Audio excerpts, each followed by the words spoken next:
G'day,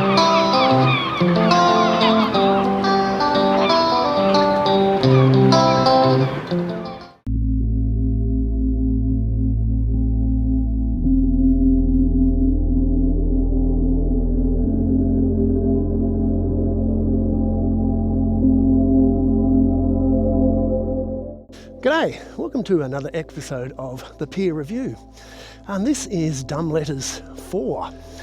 In this episode we're going to be focusing on angry viewers of ABC's Tonight at the Museum, 2 letters about greyhound racing, and an encore from our familiar friend Wayne McDonald about transport. But first up, we're going to start this episode with a hark back to the last episode. So on the subject of the Tyndall Range's next iconic walk, we have a follow-up letter to that of Bob Brown from Paul Mahulik. Bob Brown sums up the meaning of wild perfectly. These multi-million-dollar glamping trails might be good for business and tourism numbers which are now straining our wilderness areas, but all they do is make these places accessible to those who can afford not to be bothered roughing it with a potentially leaky tent and wet socks in often arduous conditions. Some even cart in their own wine for consumption of an evening. Give me a break. In an increasingly human-altered world, let's try and keep these areas as pristine for as long as we can. Yes, some who we wish to see these areas are not physically capable of visiting without extensive boardwalk and modern plush amenities with kitchen facilities, showers, a drying room, drinking water, and a comfortable bed. I'd like to travel into space and experience what that offers, but I know that is not possible for me. Paul Mahulik, Blackman's Bay. Now, I'm standing on this private pier on a property on the Huon River that is for sale for an asking price of offers over $2.5 million. It has a direct view over the Huon River to the Huon Aquaculture's Whale Point Hatchery and the Port Huon Wharf, where the large wellboats are based, the site of a recent protest by the Bob Brown Foundation activists. This side of the Huon River is home to many of the most passionate people opposed to salmon farming, and with $2 million houses, they can afford to be. So again, it's a tad ironic that Paul Mahulik is opposed to the Tyndall Range walk because it's a multi-million-dollar glamping trail, catering to those who can afford not to be bothered roughing it in a potentially leaking tent and wet socks. Yeah, just like the rich anti-salmon farming blow-ins who might buy this place and then complain about the industry that already exists here. And those privileged wankers, I misread that, walkers on the Tyndall Ranges track might even dare to cart in their own wine for the consumption of an evening. Give me a break. Back in my 20s, I was a pretty ardent bushwalker myself, who indeed roughed it with the wet socks. Well, we had a dry set of clothes that we would wear in the tent, and the wet set of clothes we would wear on the track.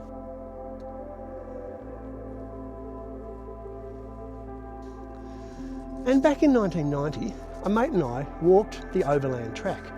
This was before all of the boardwalks. We were up to our thighs in mud crossing Pine Forest Moor. We'd carry 16 kilo pack loads, freeze-dried food, and at that time the creek water was always drinkable, so you didn't actually have to carry water. When we got to the end of the track, we had a meal at the Derwent Bridge pub, where we met up with 2 women who'd also just completed the walk. They were hanging out for a glass of wine, having carried 20 kilo packs each for the entire walk. They were amazed that we'd done the walk with only 16 kilos.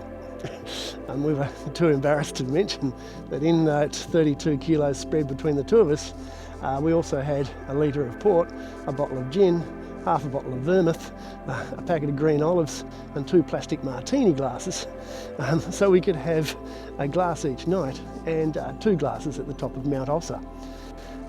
But rich people drinking wine on a bushwalk, the horror, Paul Mahulik, the horror.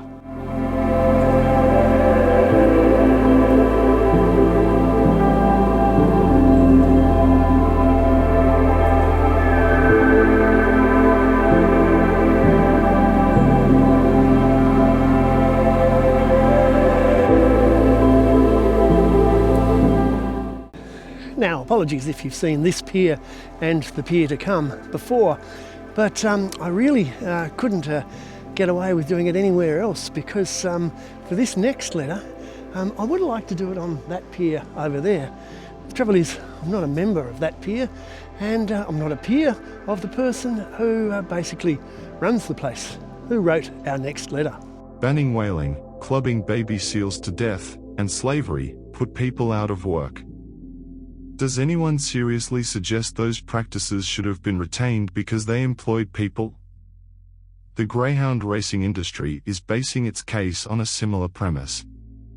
N.D. Hutton, Sandy Bay. Now, first up, I must acknowledge that I know the author of that letter. I have met him a number of times, and 2 members of his family sailed with me on my boat. And unfortunately though, like many other Sandy Bay residents, Mr. Hutton thinks that he knows best. Although, to be honest, before he moved to Sandy Bay, he was exactly the same. But anyway, not excusing the false equivalence of whaling, seal clubbing, and with greyhounds, because let's face it, most people get into greyhound racing not because they want to kill dogs, although it has been said that that's one of the reasons why people are opposed to greyhound racing, because of the number of dogs that do suffer injuries and deaths from it. But I would hesitate to think that anybody went into that pastime to kill the dogs that they're raising. However, the claim that banning whaling and banning seal clubbing and banning slavery cost a few jobs and it wasn't a problem, well, maybe, yeah, okay, whaling and, yeah, okay, seal clubbing, but slavery? Okay, so maybe those slave ship owners might have had to find another cargo for the 3rd leg of the triangle route. But abolishing slavery cost jobs? Surely abolishing slavery actually created a lot of paid jobs. It's unbelievable. Sorry, I've completely lost it with that one. But no, that's it. This letter takes the cake. Banning slavery cost jobs, and because it did, it's all right to ban greyhound racing. Okay, all right. Thanks, Nick. Maybe we'll move on to our next letter.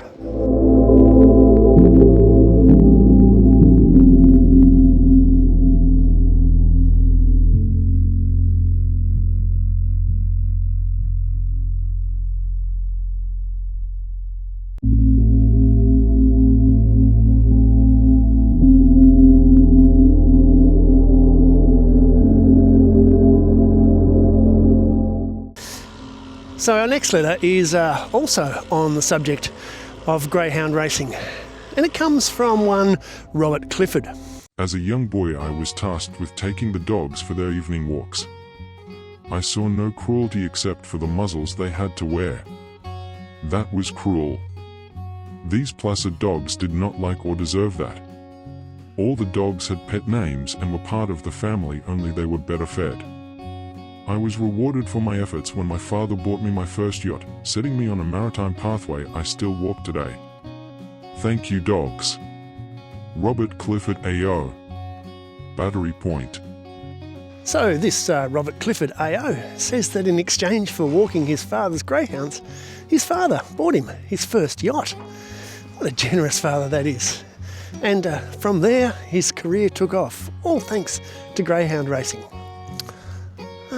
Let's just unpack that career a little bit further. If I had not been born in Battery Point and lived in the vicinity for 10 years, I would not have experienced the busy shipyards and slipways. If I had not moved to Hobart's eastern shore, I would not have gone to school each day for 5 years on the Bell Reef Ferry. If I had never been asked to go sailing on a Saturday morning, I might never have had a long life interest in sailing.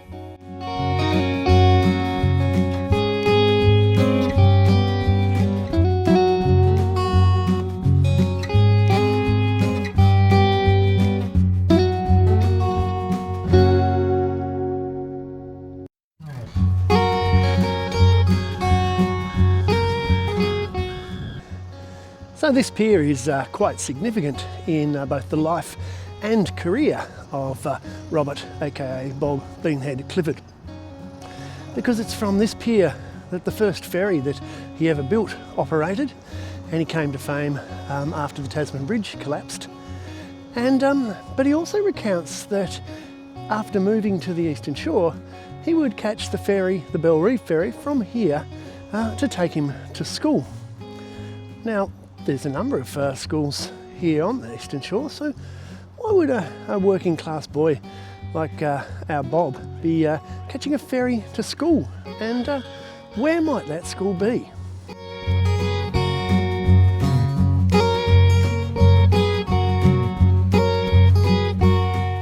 So yes, our Robert Clifford AO caught the Bell Reef ferry every day to head to Hutchins School.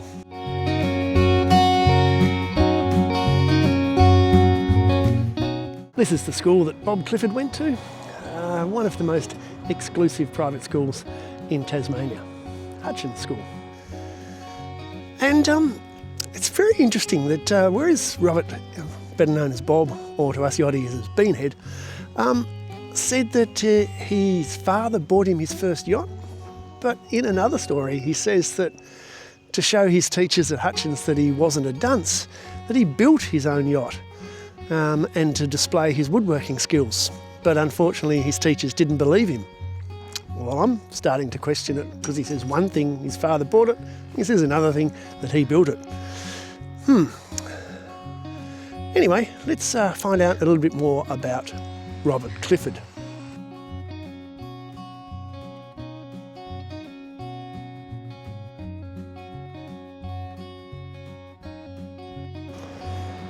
Of course, Bob Clifford came most to fame with the founding of International Catamarans, INCAT, builders of these wave-piercing catamarans like the one seen behind me here.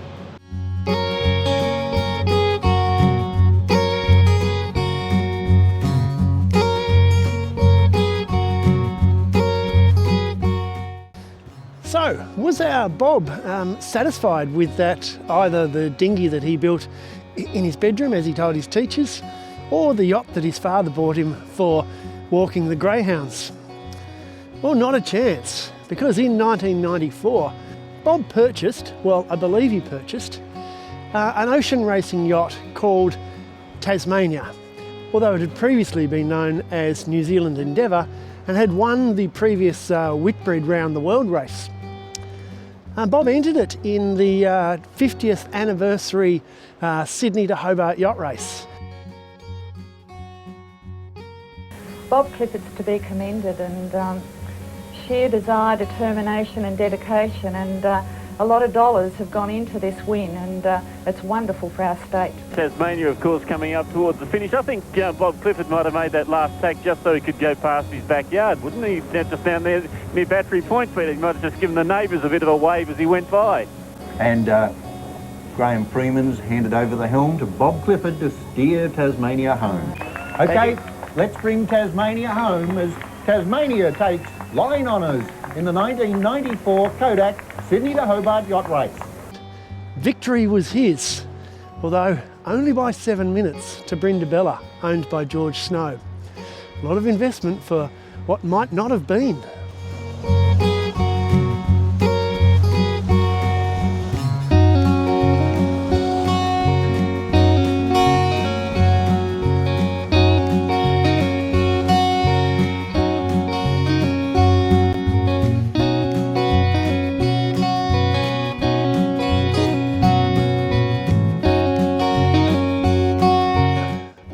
He hadn't always been quite so lucky, because only a few months before, on October 9, 1994, while undertaking night sea trials of the INCAT ferry Condor 2, Bob Clifford, travelling at 37 knots, managed to put the catamaran up onto Blackjack Rocks.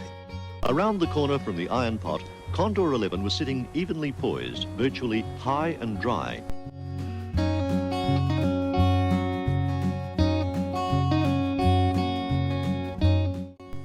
Visibility. Robert Clifford let it be known clearly how he felt. I quite honestly I've been advised not to go into details of why and how, but it's quite clear that the buck stops here. I was in charge of the vessel. Well, mariners do make mistakes. I'm not the first mariner that's made a mistake. I'll have to wear that one. Maybe he could have done with some guide dogs rather than greyhounds.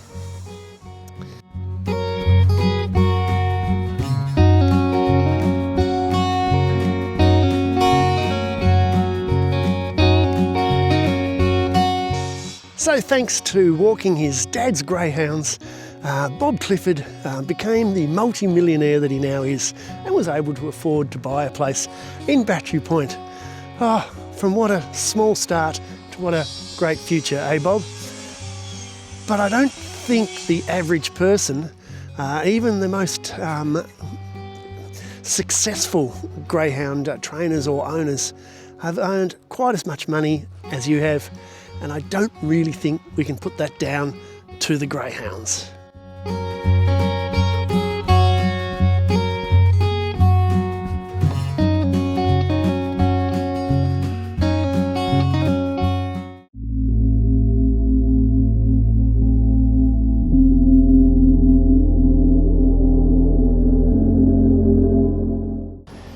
So our next letter is from a serial contributor.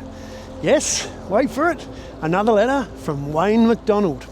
Thanks Randall, just shortly my 2 cents worth.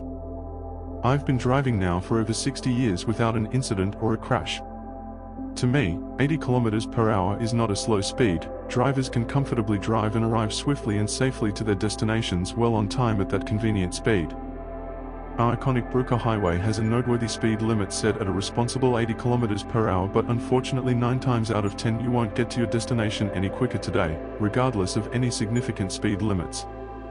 The bottom line is we have snail bumper to bumper driving, traffic bottlenecks around every corner, and that does require lots of patience and care in slow moving traffic. I'm not an expert, but we do need extra care and patience on our roads today.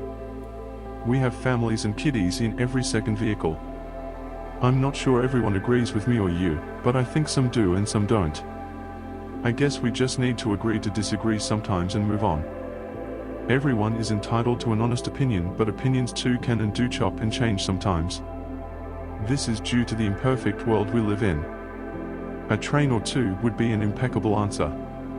They don't create bottlenecks like vehicles do on our roads and travel at a comfortable, swift, uninterrupted speed of 70 kilometers per hour between stations. Trains are the genuine answer for our traffic woes. A city cannot move people around without trains, but that's another story. Wayne McDonald. Taruna. So Wayne reveals a few things in this letter. Firstly, he says that he's been driving for over 60 years. That's longer than I've been alive, so I'm guessing he's probably pushing 80, if not in his 80s, which might explain some of his attitudes towards the past, because we all remember the good old days of our youth.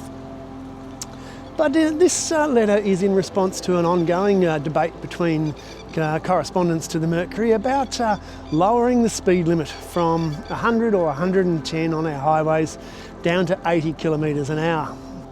In many of his letters, Wayne refers to the iconic Brooker Highway, which is the highway behind us from where we are today. Wayne uses that word iconic quite a lot, but I think Inigo Montoya would have something to say about that. You keep using the word. I don't think it means what you think it means.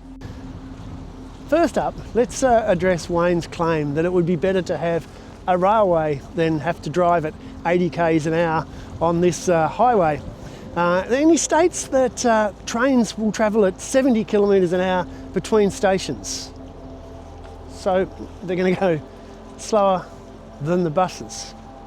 Now Wayne, who we all know by now, lives at Taruna, one of the southern suburbs of Hobart, and accessible from the city only by the winding Channel Highway, has written a number of times suggesting that the speed limit on the winding Channel Highway in Taruna be lowered to 40 kilometres an hour. Because Wayne, being an inner city resident, or at least an inner city suburbs resident, isn't inconvenienced by having to drive pretty far. And shortly we'll examine how long it takes to drive in the country. Now, Wayne McDonald is right in one thing, in that traffic is becoming increasingly snail bumper to bumper. But maybe we need to work out why that is. This is my little hometown. The work that I used to drive to every day is 44 kilometres from here. And when I moved here, it took 30 minutes. And then with a few changes to speed limits, it ended up taking 35 minutes. But now, on a good day, you're lucky to do it in 45 minutes. And the reason for that is, whereas Wayne says we need to lower the speed limit, I think he means that he wants the speed limit lowered so that the rest of us drive the same speed as he does. Because with an ageing population and with an increasing number of what we call kindly blow-ins, people moving from the mainland not used to driving on windy roads, the traffic hold-up is basically caused by old new people driving very slowly. So we're going to do a bit of an experiment. We're going to do a stopwatch and we're going to drive to my old work and see how long it takes. Right? Let's go. A little longer than a few minutes later. And there we have it. 44 minutes and 10 seconds, which is very conveniently an average of 60 kilometres an hour for that 44 k's. I could have caught the bus, which would have taken me 1 hour, or I could have caught one of Wayne McDonald's light rail trains at 70 kilometres an hour. Oh, but that's only between stops. So let's say there's a stop at Geeveston, a stop at Port Huon, a stop at Castle Forbes Bay, and a stop at Franklin. It's going to be 44 minutes. And that's because people like Wayne like driving at 80 kilometres per hour. So for Wayne to insist that we all drive at 80 kilometres an hour really doesn't take into any consideration the fact that some people might be driving outside the city, you know, on those highways that head north or south. Anyway, what would I know? I'm just a mug standing on a pier.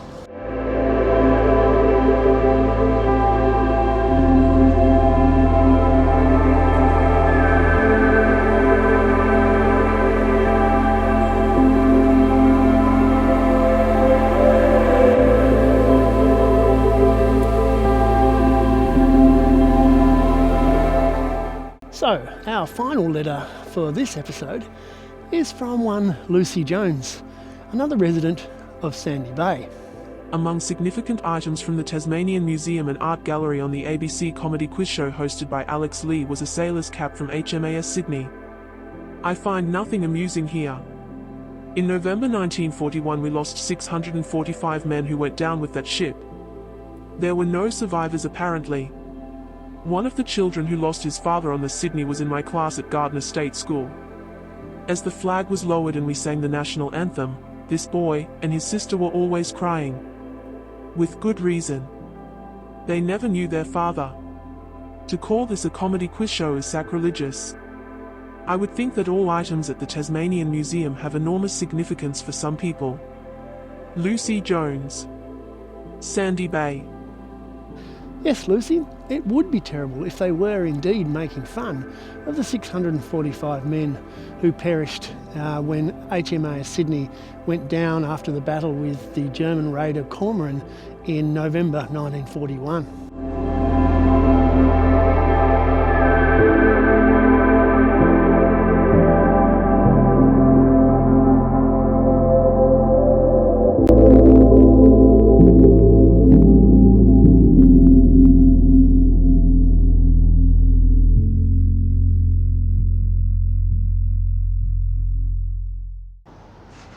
And commiserations to your friend's family.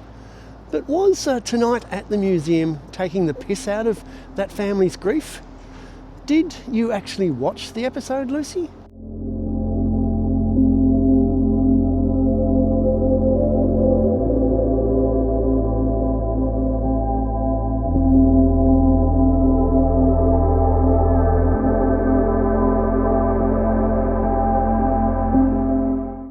tonight at the museum tells the story of Nancy Bentley, a young girl from Port Arthur in Tasmania who'd been bitten by a snake. The warship HMAS Sydney was anchored in Port Arthur at the time, and unable to get Nancy to a hospital, her father rowed out to the ship and asked if they could treat her. Now there was a problem. Not that Nancy was only 6 years old, but that she was a female and a civilian. The captain came up with a cunning plan and enlisted Nancy as a mascot. She was the first female to ever join the Royal Australian Navy and is commemorated by the First Lady of the Fleet Trophy, presented to the longest serving commissioned vessel in the fleet. So when did this happen? 1920. 21 years before the Sydney was sunk by the Cormoran. So before Lucy's friend's dad was probably even born.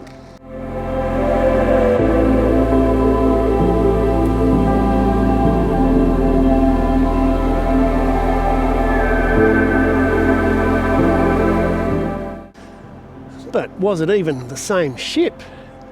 There have been 4 ships named HMAS Sydney.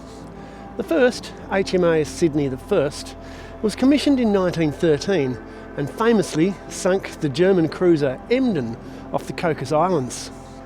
The Germans got their revenge in 1941, but that was a different ship, as HMAS Sydney I was decommissioned in May 1928, 8 years after Nancy was enlisted, and 13 years before Lucy's friend's dad died on HMAS Sydney II, which was commissioned 7 years after HMAS Sydney I was decommissioned, being commissioned in 1935.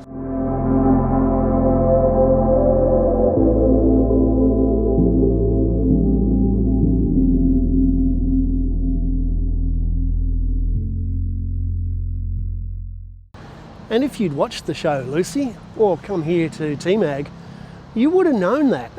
But no, someone told you something that was wrong and you had to go writing to the newspaper to complain. You could have at least have gone to Media Watch.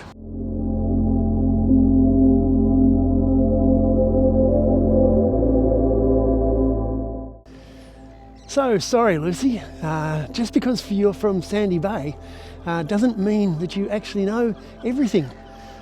Unless, of course, your name is Nick Hutton. Sorry, I've completely lost it with that one. But no, that's it. This letter takes the cake.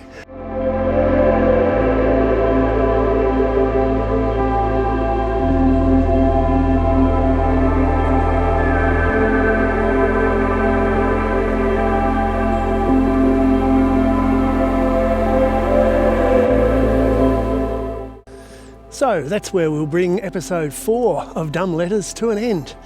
Now, if you've enjoyed this video, please click like, please subscribe, hit me up in the comments below, and we'll see you again for the next episode of the Pier Review, somewhere on a pier. Thanks for watching.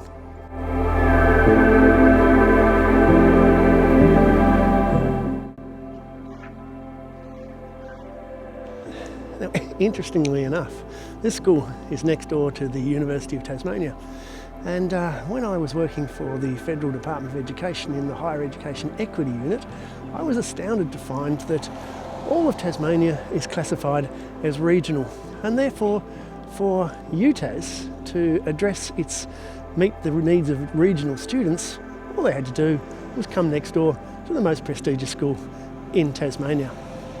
Never showed their head at the schools I was in.